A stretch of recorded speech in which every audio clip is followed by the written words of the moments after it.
Big pass Tamil season 9 இன்றைக்கி promo பார்த்திங்கன்னா சபரிக்கும் திவாகருக்கும் மாட்டிக்கிச்சு.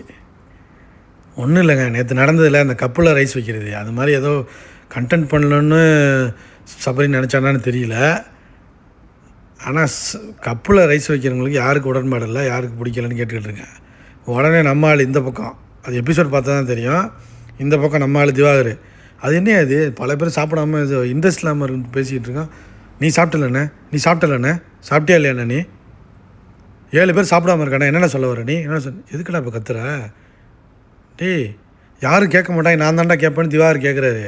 அவர் சும்மாவே ஏதாச்சும் சொல்லிகிட்டு இருப்பார், ஆனால் முடிச்சு விட்றதுக்கு பிளானை போட்டிருக்காரு. வந்து கேட்டோன்னே இவன் கத்த ஆரம்பிச்சிட்டான். சபரி பர்சனல் வெஞ்சன்ஸை கொண்டு வந்து சாப்பாட்டில் தான் காமிப்பீங்களாடா, அவனுக்கு பார்த்து அவனுக்கு வேண்டியப்பட்டவங்களுக்கு சாப்பாடு வச்சுக்கிட்டு அவன் இஷ்டத்துக்கு பண்ணிக்கிட்டு இருக்கான், எல்லாம் ஜால்ரா போட்டுக்கிட்டு இருக்கீங்களா அப்படின்னு திவாகர் ஆரம்பிச்சிட்டார். இந்த வாரமும் நாள் கண்டென்ட்டு திவாகர்.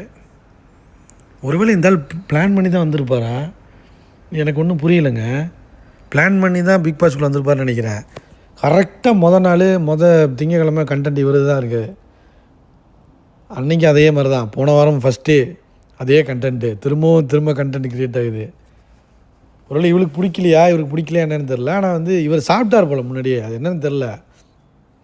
இன்னும் 7 பேர் சாப்பிடாமல் இருக்காங்கண்ணே அப்படின்னு கேட்குறான் சபரி. அவன் சாப்பாடு வச்சுக்கிட்டு இருக்கான். அவன் சொல்கிறாரு, பர்சனல் வெஞ்சன்ஸ் எல்லாம் கொண்டாந்து சாப்பாடலாண்டா காட்டுறீங்க நீங்கள், ஏன்னா அவனுக்கு வேண்டியப்பட்ட ஆளுங்களாம் சாப்பாடு வச்சுக்கிட்டு வெஞ்சன்ஸை காட்டிக்கிட்டு இருக்கீங்க, என்னடா இப்படி கேவலமாக இருக்கீங்க அப்படின்னு திவாகர் திட்டிட்டு போயிட்டுருக்காரு. இல்லை யார் மேலே நியாயம் இருக்குங்கிறத எபிசோட் பார்த்தா தான் தெரியும். ஆனால் காலையில் கண்டென்ட் ப்ரோமோவே திவா சபரி எந்த மாதிரி விஜய் டிவி ப்ரொஜெக்ட் பண்ணுதுன்னு தெரில, ஏதோ ஒன்று பண்ணுறாங்க. இடையில வந்து வினோத் வந்து பேசிட்டே இது பண்ண பிறகு மீஞ்சு போன பிறகு சாப்பிட்டான்னா சாப்பாட்டு என்னடா அவனுக்கு, நீ யாரா லூஸ் மாதிரி பேசிகிட்டு இருக்க சார். ஆனால் என்னென்னா இவர் வந்து எதுவுமே மரியாதை குறைவாக பேசுகிறது கிடையாது.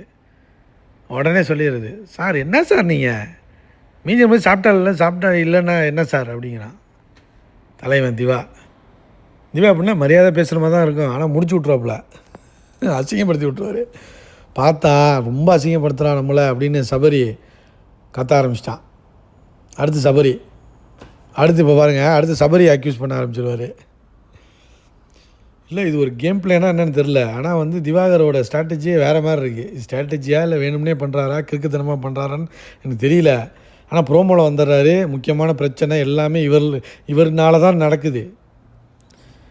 இந்த பார்வதி நேற்று சொன்ன இந்த கப்பு பிரச்சனைனால இது நடக்குதா, அதே மேட்ரை எடுத்து விட்டு கண்டென்ட் பண்ணணும்னு முடிவு பண்ணுறானான்னு தெரியல சபரி. இதை வந்து நம்ம வந்து எபிசோட் பார்த்தா தான் தெரியும். அது வரைக்கும் கன்க்ளூஷனுக்கு வர முடியாது. ஆனால் வந்து கண்டென்ட் கொடுக்க ஆரம்பிச்சிட்டாங்க. அடுத்த ப்ரோமோ தான் வெயிட் பண்ணிகிட்ருக்கேன். எவன் இந்த வாட்டி மாட்டுறான் உள்ள, எவன்லாம் நாமினேஷனுக்குள்ளே வர்றான்னு தெரியல. இந்த வாரம் யார் வெளில போகிறான்னு தெரில. துஷார் வரமாட்டான். ஸோ திவா உள்ளே போயிடுவார் நினைக்கிறேன். ஏன்னா கொஞ்சம் பேர் வேறு ஏறி போச்சு. ஸோ எப்படியும் இந்த ஆள் வெளியே அனுப்புறது தான் பார்ப்பாங்க. ஆனால் அனுப்ப முடியாது, அது எந்த அளவுக்குன்னு தெரில. இவரோட டம்மியால் நிறைய பேர் கண்டென்ட்டே கொடுக்காம சும்மா படுத்து தூங்கிக்கிட்டு இருக்காங்க. எப்ஜியெல்லாம் அங்கே போய் வந்து ஆதிரை மடியில் படுத்து தூங்கிக்கிட்டு இருக்கான். கனி மடியிலையும் ஆதிரை மடியிலையும் தூங்கிட்டு இருக்கான். லவ் கண்டென்ட்டுக்கு தான் வச்சுருக்காங்கன்னு நினைக்கிறேன். எவன் மாட்டுறான்னு பார்ப்போம். ஓகே ஃப்ரெண்ட்ஸ், எபிசோடில் பார்ப்போம் ஃப்ரெண்ட்ஸ், பாய்.